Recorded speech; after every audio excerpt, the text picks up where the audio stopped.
每一场都是绝无仅有的一期一会，每一次都是作品在某种层面上暂时横跨次元的大型演出。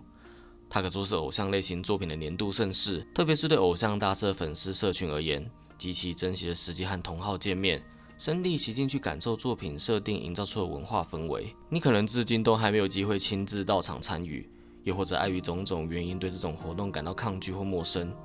然而毋庸置疑的一点是，演唱会无论是意义上的振奋人心，或者现实面的品牌营收，都十分有力的支撑起品牌能够存活下去。Face Live 作为收束并回顾作品4年以来的旅程，也拉开了闪耀色彩2023年的序幕，更宣告了对于往后的愿景，令我决定将3月18和3月19两天的演唱会摆在了永远拥有历史地位的定位。纵使当时在 SNS 上的讨论，基于 Live 的主题和结尾演出的方式，引起了不小程度的反弹和否定。大家好，我是 Skimmer。下个月就是 5.5 周年 Live 了，不同种类的门票抽选陆续进行中，希望有意愿前去的各位都能开奖出最理想的结果。同时，直到今年10月22日，也是 Face Live 蓝光的预约期间，6周年演唱会的门票资格顺序上会先让拥有蓝光序号的人去参加首波抽选，势在必得的话，相信不想错过这次机会。今天的影片想趁着这个机会，和观众聊聊5周年演唱会在我心中为何是一场特殊，以至于足以拥有历史地位的盛事。演出者的表现和对角色的喜好绝对是升华 Live 的要素，但是以下的论述会先暂时放下这些，将从主题和设计去深入讨论，也会牵扯到偶像大师这个大 IP 部分的核心元素，毕竟这关系到 Face Live 引起正反热烈讨论的根本主因。作为去年无线对邦公演 Day 2的压轴新情报，当时众所期盼的下一场年度演唱会，也就是宣告作品迎向第5个年头的 Face Live， 确定举办在2023年的3月18日和19日，场地选在的坐落于距离元素车站脚程不到5分钟左右，位于涩谷区的国立代代木竞技场第1体育馆。表演的曲目、出演的声优、写实化的表演服装，诸如此类围绕在台上内容的讨论，一如既往的在社群之间展开。对于必须离开自己生活的现实才能参加演唱会的人来说，每一场的 Live 都是一次旅行，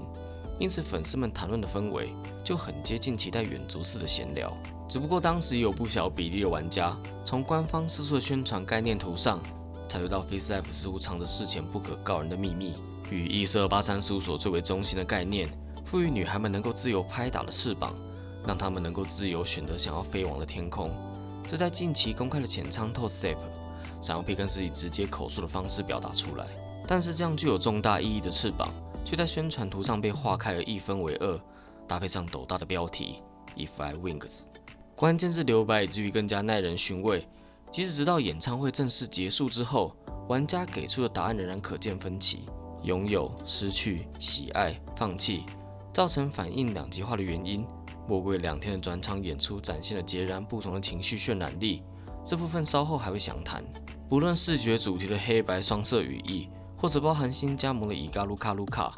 全员到齐只穿上连身白裙的美术图，就好比年度公演象征开始与结束。Face Live 呈现出了2种相反的概念，假设发生于同样的人事物之上，会带来什么样的未来和对比？对于283事务所的大家来说，拥有翅膀是件再理所当然不过的事。可是以卢卡立场而言，即便来到今时今日的剧情进度，加入283事务所依然是他不情愿的。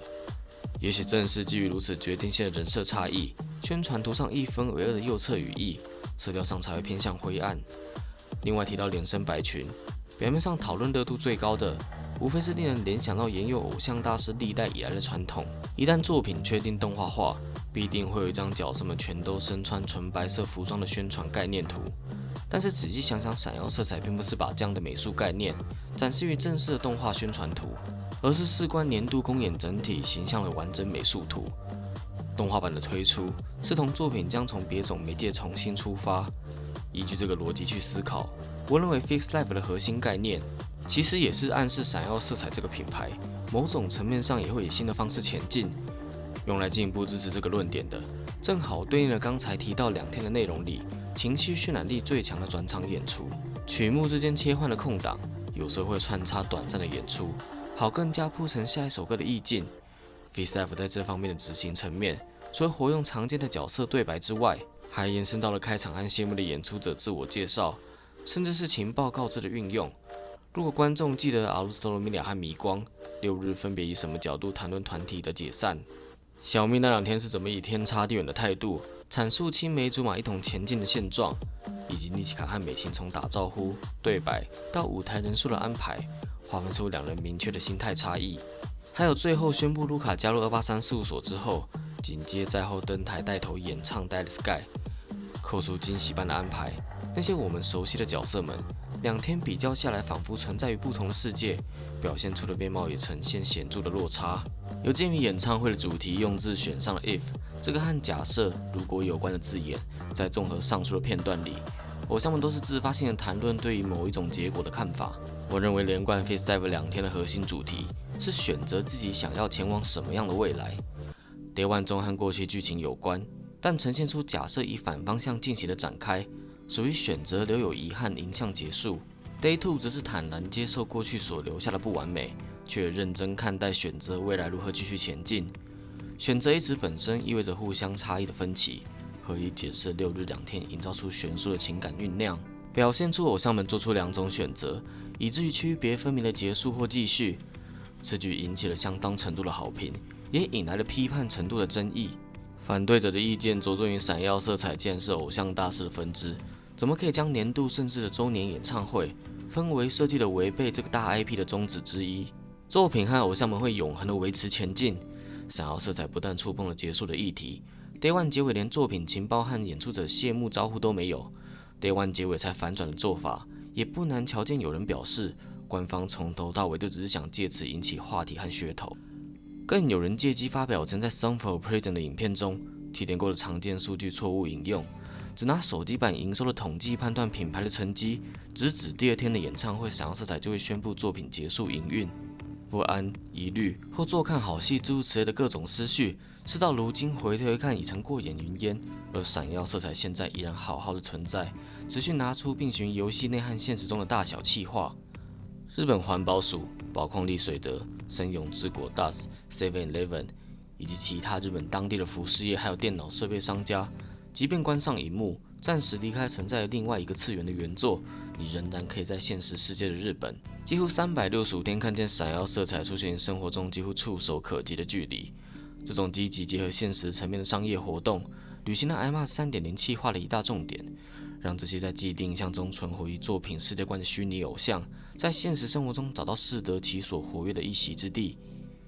理解这点之后，回头审视那些没有事先理清闪耀色彩为何在 Face Live 安排触及结束这个议题的前因后果，只是基于偶像大师的固有传统就给予单方面批判的立场，恰巧跟其他家空有持之以恒的企图，却从来不尽任何实质上的尝试与前进，导致作品生态空洞化的营运方针有着异曲同工之妙。与此同时，也不禁令人怀疑，在这个尽管无需以偶像题材自居，依旧可以把维持作品生态的买卖包装成偶像化经营的时代，偶像大师延伸出的分支作品仍然拥有坚持无需改革、一律复制过去成功案例即可的游刃有余吗？又或者到头来一旦脱离演唱会带来的间歇性欢愉之后，作品就只能无所适从的等待下一次的狂欢？我以后还会专门做一支影片仔细聊聊，从这个还有人死命大喊偶像大师就该推出应有，必须要靠推崇角色与声优的连结，还有二创去吸引新人，以及把动画化视为万灵丹的意见，和实际的营运情况跟社群生态比对之后，会发现不在少数的拥护者居然倾向希望品牌寿命往一种匪夷所思的方向延续。事实上，不仅是卢卡来到283，当初与那和哈鲁基加盟的突袭情报，扣除两人的造型和卢卡格格不入而不看好的论点之外，终究得靠追加角色区给作品续命的发言，当时也能在网络上找得到。目前因为与那跟哈鲁基尚未正式时装成283事务所的成员一事，究竟是昙花一现的噱头，或者名副其实的题材延伸，就等故事推出之后再来盖棺定论。然而，卢卡作为亚克莫纳米的亲生女儿，从敌对之治转而隶属283事务所，毋庸置疑建立于足够的铺陈，更是出于想要批一个下定决心的选择，才让卢卡的加入成为如今已成事实的未来。时间回到 Semus 的时候，起初为了弄清楚为何妮奇卡惧怕卢卡到产生压力，因缘际会得知卢卡的身世。后来也因为调查亚克莫纳米的单曲《受打油》，理解了天井社长当初力挽狂澜，却依然没能留住自家偶像的遗憾。这也是影响后来283事务所重启，作为重要因素的一大遗憾。闪耀 P 最后和天井社长的单独对谈中，罕见的强硬主张了偶像们的未来不该单纯靠语义去飞翔，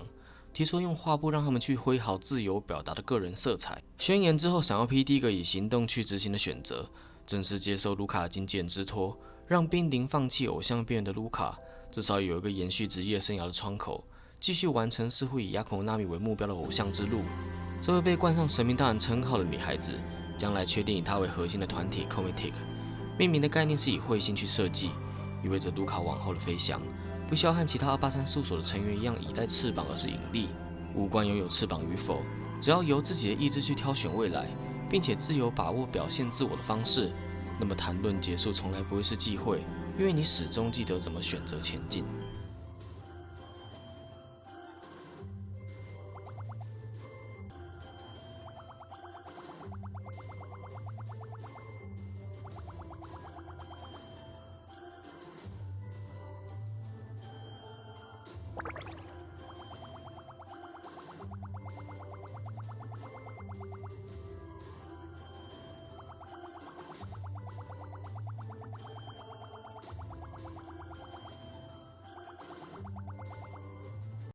我是 Skim， 感谢你看到最后。年度演唱会作为偶像类型作品的一大盛事，利用听觉和视觉的感官响宴，剧烈催化了粉丝对作品怀抱的情感。Face Live 的主题设计对我而言还有一点难能可贵的，魔鬼不单局限于为了讨好粉丝，而是反过来递出橄榄枝，邀请一同选择作为社群的一份子，如何前进下去的方式。公演一旦结束，就只能成为回忆，但是 Face Live 树立起的却是无时无刻能够点醒自我的可靠标杆。